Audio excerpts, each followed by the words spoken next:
Често одам во Битола и кој знае колку пати сум поминала пред некогашната аптека на Алексови, без да ја знам нивната приказна.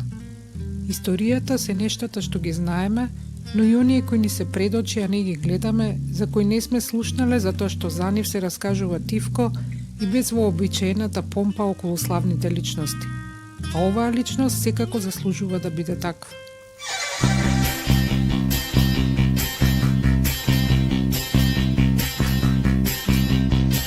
Јас сум Илина Јакимовска. Во оваа 36-та епизода од подкастот Обични луѓе зборуваме за Рајна Алексова, првата фармацевтка на Балканот, македонка од Битола која со ваквата диплома се стекнала во Лозана, Швајцарија, во далечната 1906.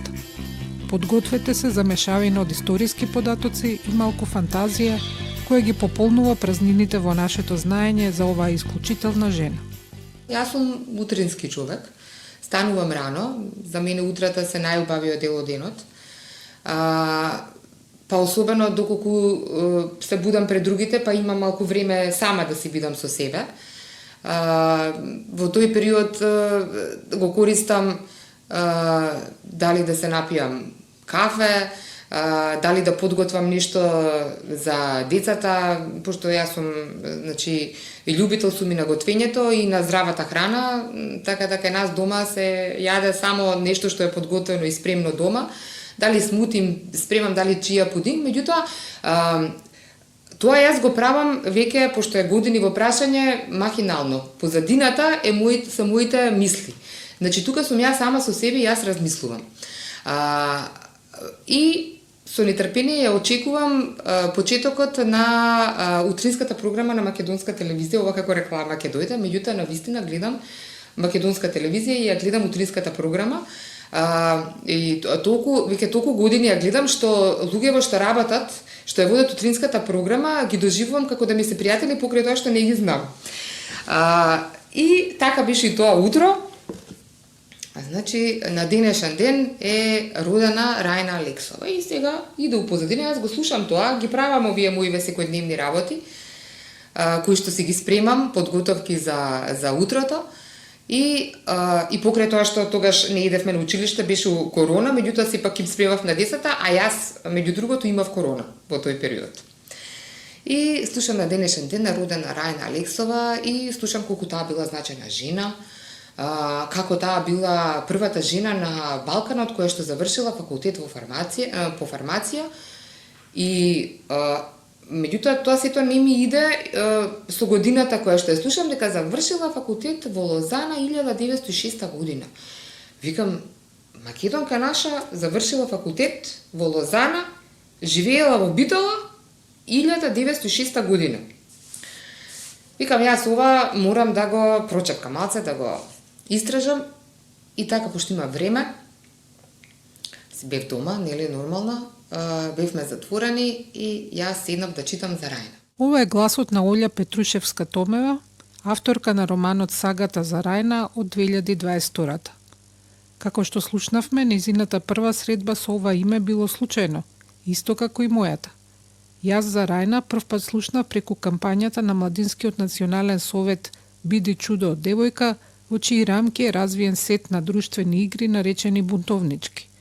Преку флеш картички со факти или играњето меморија, младите запознаваат за нив дотогаш непознати девојки и жени од македонската историја. Повеќето од нив ги знаев, но која ли е Рајна? Во составувањето на парчињата од мозаикот главна водилка ми стана токму книгата на Олја. Ја купив кај незиниот издавач Сакам книги, а вработената беше љубезна да ми го даде бројот на авторката. Многу брзо договоривме средба и приказната почна да се отплеткува. Таа првите информации за Рајна ги добила од незината внука, која што ја нашла на Фејсбук.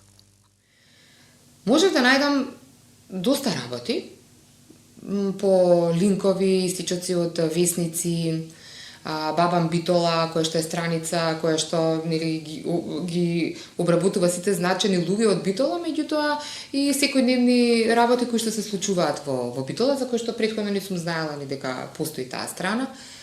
И во еден од тие исечоци кои што беа извадоци од некои весници, значи електронски портали, јас можев да го прочитам името на Нина Данилова, во кое што разбрав од текстот, од содржината, дека таа е внука на Рајна. И сега денеска многу лесно да ги најдеш, да ги дознаеш сите работи, мислам барем полесно од претходно. И на прибарувачот на Facebook напишав Нина Данилова. И излезе дека таа жена има профил и дека имаме заеднички пријатели, всушност тоа беше тетката на мојот сопруг, која што е докторка. И само што го видов тоа, веднаш свртев и викам, Ина се вика тетка му на мојот сопруг, викам Ина, викам вака и вака, дали ти е познато името Нина Данилова? Да, вика, како кај ти текна, вика на Нина, сигурно ми вика. Викам, ја прочитав, викам, дека ја прочитав на интернет, дека она е во потрага по издавање на оригиналната диплома на незината тетка, Рајна Алексова. Да, вика, ја знам приказната, вика, за Рајна, ми кажува Ина, ми вика, и сега она почнува да ми раскажува, као се сеќавам нешто, дека она некаде во странство имаше завршено, таа незина, она не ја вика баба, прабаба, него ја вика тетка, вика незина тетка, во странство имаше завршено, па нешто, вика, во некој период лош, па нешто во Бугарија, во архив, музеј, во некој во Бугарија незината диплома, сега она не знае точно да ми објасни. Вика, ама јас, вика, она ми е генерација, со сопругот на тетката на машми, вика, они се и генерација од факултет, двајцата се стоматолози, вика, заедно завршија факултет, другари се, вика, ја имам контакт со неа, ќе ти го дадам бројот, јас, вика, прво ќе се јавам, не сум се слушнала долги години со неа, вика, и ќе ве спојам, слушнете се. И ја пресрекна. Значи, тоа, ја имаше неколку дена, јас постојано читам. И сега како читам, доаѓам до повеќе информации за Рајна, јас се импресионирам од неа. Значи, прво, дека е жена, која што во тоа време, значи, таква желба имала, да заврши, нели, да го заврши факултетот, да го продолжи тој, да кажам, некој начин семен бизнис, да ги пројде сите премрежја како жена во тој период, значи, да успее да добие лиценца за работа, кога не само жените во тој период, него голем број од македонскиот народ биле неписмени, мислам, многу малку образовани или имале само неколку години основно образование, бидејќи немале можност, нели, да се образуваат, а она постигнала такво нешто, за мене тоа беше, значи, импресивно нешто. Рајна Алексова е родена на 5 јануари 1883 година во Битола од татко Алексо и мајка Санта. Имала двајца браќа, Ристо и Трајан. За Трајан не се знае многу, освен дека бил битолски кабадаја кој знаел да создаде проблеми поради својот мерак за лежерен живот и жени. Веројатно токму еден таков проблем го приморал да побара за солниште во Албанија, пошто семејството веќе не слушнало за него. Главна улога во формирање на младата и интелигентна Рајна во фармацевт одиграл братот Ристо. Тој од својот татко ја наследил вештината да ги разликува лековитите билки и водел дуќан за таа намена. Истовремено, пораната смрт на родителите од туберкулоза нему му се паднала задачата да се грижи за сестрата, која гимназиското образование го стекнала во Солун, а факултетското во Швајцарија. Ристо Алексов, кој што и дал огромна поддршка на својата сестра, да не бил Ристо, Рајна немала да биде тоа што била и немала да биде толку успешна. Значи, тие двајцата си се поддршка постојано еден на друг и тоа може да се препознае во книгата. Ристо направил се за Рајна да добие образование и покрај тоа што тој самиот, кој што бил на некој начин, да кажам, самоук, аптекар, кој што во тоа време по турски него го викале со по надимак го викале шпицарот. Значи спицерија е аптека на турски. Така да тој бил многу паметен човек и тој можел да ги согледа работите малце на подалеку, на подолг рок. Тој знаел дека постојано се менуваат околностите, веќе била се гледало распадот на Османлиската империја, веќе била на повидок. Се гледале тие внатрешни узбркувања кои што настанувале и тој знаел дека тука е моментот кога може да искористи нешто. Меѓутоа, од друга страна, тој бил главата на семејството, тој морал да се грижи за семејството. Значи, се жени во меѓувреме, имале проблеми тие со деца, и иднината ја гледа во својата сестра. Меѓутоа, јас сметам дека тука, и покрај тоа што тоа не го знам и ми го немаат кажано незините роднини, и еден друг момент бил тука кој што го потикнал Христо да размислува во насока дека сестра му треба да биде таа водичката која што ќе го наследи бизнисот. Значи, тој и колку тоа и да било тажно, тој бил свесен дека таа е инвалид. Значи, во тоа време било многу тешко неа да ја омажат, заради тоа што била инвалид и покрај тоа што таа не била родена како инвалид, туку инвалид е станата кроз текот на животот, односно во детството, како резултат на несреќен случај. Сосема му било јасно дека тоа ќе биде многу тешко, дека тоа ќе иде многу тешко. И моментот кога сватил дека таа особено сака да учи, дека сака да се вложи во учењето, тој го видел тоа во неа и веднаш сватил дека таа ќе биде таа која што ќе го продолжи бизнисот и дека во неа треба да се вложи. Што значи дека тој ја потурнал неа. Он бил доста постар бил од неа и затоа ја дал шансата на неа тој да биде дома, да ја води таа така наречена аптека во тој период, а таа да биде таа која што ќе биде образувана. Тој бил трговец и човек кој што, бидејќи бил богат, знаел многу луѓе. И самиот тој боледувал од диабет и во тоа време, бидејќи немало лекови, он така уствари на некој начин, да кажам, потикнат од своите родители кои што се занимавале со собирање на билки, тој се разбирал од тие работи, меѓутоа и многу тргувал со Србија, со Беч во тоа време и оттаму ги набавувал лековите за себе, значи за да се чувствува подобро. И како бидејќи имал пријатели, него првата идеја му била ќе ја пратам кај моите пријатели во Виена, тогашен Беч, да студира фармација за аптекарка.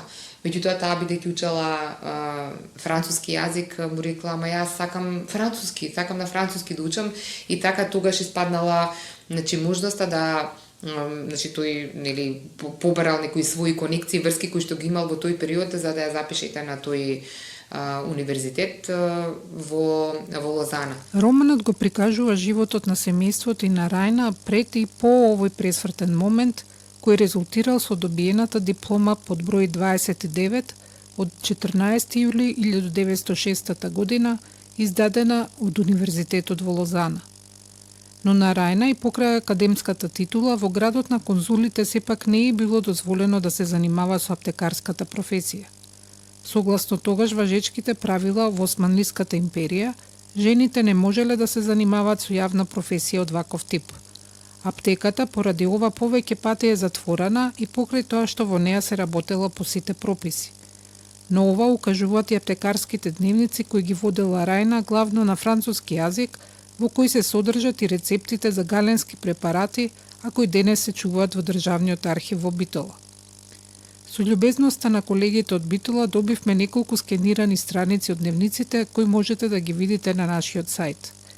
Напишани со сино мастилно пенкало и со ситен ракопис, тие асоцираат на уреден, прецизен и динамичен карактер.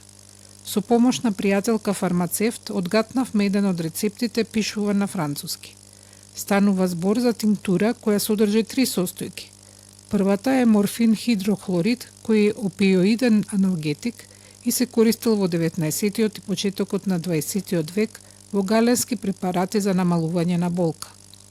Втората се бобинки од Prunus laurocerasus или црешен ловор, не како ловор за ломанџа, состојка која може да биде отровна бидејќи содржи цијанид во зависност од дозата, а има седативно и антиспазмично дејство. И третото е тинктура од беладона, растение кое содржи супстанци кои релаксираат мускулатурата и ја намалуваат болката. Комбинацијата од овие три состојки во тинктурата е силен медицински препарат за намалување болки и грчеви, но поради токсичноста и можните несакани ефекти, вакви комбинации веќе не се користат во модерната медицина.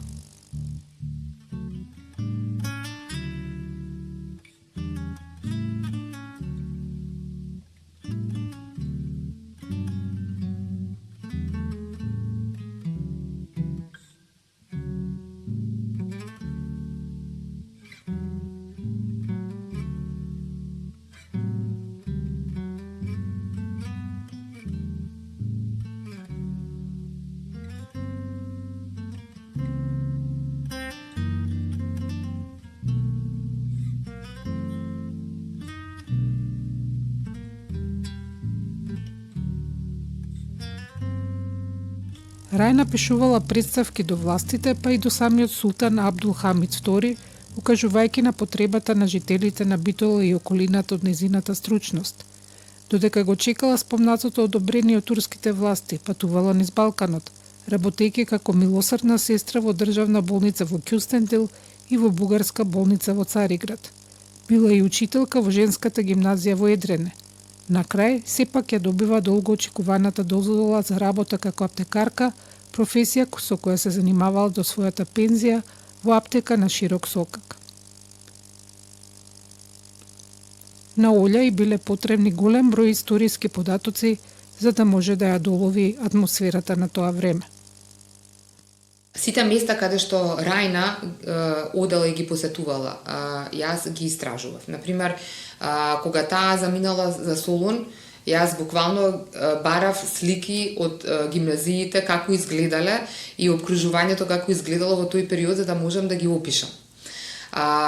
Барав опис на училишта од тој период, како биле внатре училиштата, како биле градени, значи просториите со кои што располагале, домовите во кои што тие спиеле, облеката која што ја носеле во тој период, како биле облечени момчињата, како девојчињата, познатите, односно значајните личности кои што доаѓале, како биле најавувани, како биле пречекувани, како децата ги пречекувале нив, колку биле тие значајни. Значи, потоа градовите во кои што идела и предавала како учителка, како милосрдна сестра. Значи, Битола, самиот град на Битола како конзул, личностите кои што живееле во тој период, дел од личностите, кои што на некој начин јас можев да ги поврзам со Рајна и со незиното семејство. Потоа, незиното заминување во Швајцарија, во Лозана, значи, буквално го истражував периодот, тој период, значи, како изгледала Лозана во тој период. Понатака, хотелот во кој што биле сместени Нина и незиниот син кога идат да го бараат преписот на дипломата. Мислам, тоа е фикција, тие не биле сместени во тој хотел, меѓутоа јас сакав да го доловам тој момент. Моментот дека тој хотел постоел уште во времето кога и бил изграден, времето кога Рајна била во тој период во Лозана. Значи, мостот каде што таа се движала, значи обкружувањето дека хотелот бил во близината на факултетот. Потоа, значи, барав слики од факултетот кој што пред да ја отворат катедрата за фармација, тоа бил факултет за хемија и значи, буквално читав делови за тоа како функционирал факултетот во тој период, студенти, некои па дури имаше слики од студенти како завршувале таблоата, како изгледале таблоата, за да можам јас прво сама значи да се соживеам со тие работи, да видам како изгледаат, за да можам да ги преточам во книгата. Со тоа што, да, ќе кажам дека бараше доста истражувања. Ама беше предизвик во секој случај. Уште малку информации за да се добие пошироката слика за родовското стебло на Алексови и каде во таа низа спаѓа денешните наследници на Рајна, која се омажила на постари години и самата немала деца. Ристо со сопругата Софија имале две ќерки, Роксана и Елпиники, кои како и нивната тетка дипломирале фармација, едната во Лозана, а другата во Загреб. Елпиники никогаш не се омажила и немала деца. Роксана се омажила за Алојс Франц, словенец, а од нивниот брак се ќерката Марта и синот Алојс. Понатаму од бракот на Марта се раѓа Нина, а од Алојс Тања и по традиција уште еден Алојс. Нина денес живее во Словенија, а низините братучеди Тања и Алојс во Битола. Овие роднини на Рајна од трето колено биле најдобрите информатори на Олја при пишувањето на незината книга. Но Нина и незиниот син Гораст во него се присутни и како ликови. Паралелно со приказната на Рајна го следиме нивното патување во денешна Лозана за да добијат препис од дипломата на нивната роднина. Причината што семејството го нема оригиналот е што тој се чува во Софискиот музеј во Бугарија, а бугарските фармацевти тврдат дека таа е бугарка и покрај тоа што во сите сочувани документи таа постојано се декларирала како македонка. И после сите перипети, преживувањето низ најтешките времиња на Балканот, почнувајќи од распадот на Отоманската империја, Балканските војни, Првата и Втората светска војна, на крај Рајна на 76 години е убиена за пари во сопствениот дом од незините кираџи. Јас ја завршив поинаку книгата, да, таа умира. Кој сватил, не сакам сега да откријам начинот на кој што е завршена книгата, за тие кои што ја немаат прочитано, барем да им биде интересна до крајот. Меѓутоа, начинот на кој што настанува смртта не е опишан на начинот на, мислам, не е кажано, посуптилно е, да кажано е, меѓутоа е посуптилно, точно. Од пријатели кои имаат завршена фармација, дознав дека незиното име фигурира во материјалите по предметот Историја на фармација. Сепак, освен битолчани, малкумина слушнале за Рајна, а уште помал број ја знаат целата комплексна приказна. Дали овој роман може да помогне во тоа, таа да го добие заслуженото признание? Дали може да има институција, улица, награда што би го носеле незиното име? Значи, многу во однос на романот Сагата за Рајна, јас имам повеќе размислувања, односно повеќе идеи за понатаму. Првично, јас би сакала, тоа би била моја желба, да оваа книга стане лектира. Јас мислам дека има значение книгата за да биде лектира. Меѓутоа, ова не е произлезено од мене ова не ми текна, него ова беше препорака од сите оние читачки групи во кои што сум јас членка како писателка од хоби на социјалните мрежи, сите позитивни зборови кои што ги добивам секојдневно од читателите и нивната препорака дека оваа книга заслужува да биде лектира. Јас многу често нивните коментари и препораки кои што ги даваат, ги сликам и ги објавувам, не заради тоа што јас да се фалам, него баш од причина што сметам дека повеќе луѓе треба да дознаат за Рајна. Меѓутоа, еве ни тоа не е реализирано, ќе остане на мене јас да се потрудам некако да допрам до нашите власти, да им ја дадам книгата, да ја прочитаат, за да ја оценат да ја оценат незината вредност и да одлучат дали навистина оваа книга треба и заслужува да биде лектира. Зошто јас сметам дека треба да биде лектира? Прво затоа што преовладува со историски моменти, значи од нашата историја, кои што се битни да се знаат. Друга работа е затоа што на некој начин ги опфаќа, односно го опфаќа битолскиот дијалект. Аз сметам дека е многу битно и важно да се зачуваат дијалектите во нашиот јазик, дека тие уствари го даваат богатството и го оплеменуваат јазикот и дека воопшто не е срамота кога некој ќе дојде, например, од друг град во Скопје да зборува на својот дијалект. Мислам, тоа е мое размислување и доаѓајќи во Скопје, односно цела Македонија живее во Скопје веќе, не затоа што луѓето сакаат да живеат во Скопје, него затоа што се такви приликите, дека се тука се случува. и дека немаат услови во помалите градови, меѓутоа со тоа доаѓање и со тоа трудење, не дека не треба да го знае македонскиот литературен говор и јазик. Меѓутоа сметам дека се губат дијалектите и дека треба децата да знаат дека во нашиот јазик е побогат од тоа што е, да кажам, скопскиот жаргон или македонскиот литературен јазик, дека диалектите го даваат богатството на јазикот. Од таа причина дополнително сметам дека треба да биде лектира и зошто па еве и да не знаат за една наша личност која што била значена и одиграла значена улога во македонската историја. Друга работа е дека оваа книга, значи, може по неа нормално да се направи и филм, и тоа би бил еден добар филм, значаен, и мислам дека повеќе до нашите граѓани се допира преку филм, отколку преку книга. Полесно е нешто да се изгледа отколку да се прочита, иако доживувањето е сосема различно од едната и од другата работа. Сум размислувала, еве, кој можеби би сакала да ги игра барем главните улоги. Еве, прво ќе кажам за Ристо. За Ристо би сакала Никола Ристановски. Не знам, некако он ми е така стабилен човек, како што јас го замислувам Ристо. Немам слика од него да го видам, меѓутоа јас го доживувам како него. И така да Ристо го гледам кроз неговиот лик. А за Рајна долго размислував, ако се прикаже, нели, животот на Рајна уште како мала, сега не знам кој девојче би можело тоа, има сега повеќе училишта за глума, би можело да се најде некоја. Меѓутоа, еве, како Рајна во помали години, не знам, јас би ја одбрала и по сликите вака, би ја одбрала Јана Стојановска.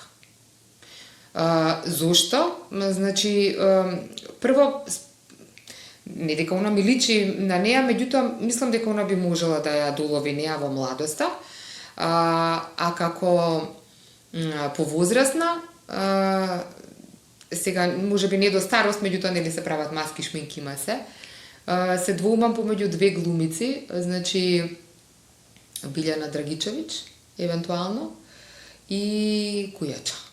Рајна, погледната низ очите на Олја, ме освои. Ја гледам токму како на филм, како до доцна во ноќта ги одржува во ред порцеланските авани и толчници, аптекарските ваги и мензурите, шишенцата означени со мртовечка глава за опасните супстанци. Со одмерени движења, без брзање, работи на нов рецепт и го запишува во својот дневник. Мадам Рајна Алексова, македонка од Битола.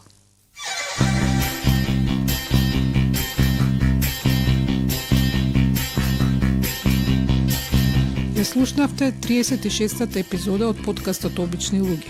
Монтажа Бојан Угриновски, транскрипт Душица Брачки, оригинална музика Иван Јакимовски. За фотографии и целосен транскрипт посетете нашата страница običnilugje.mk.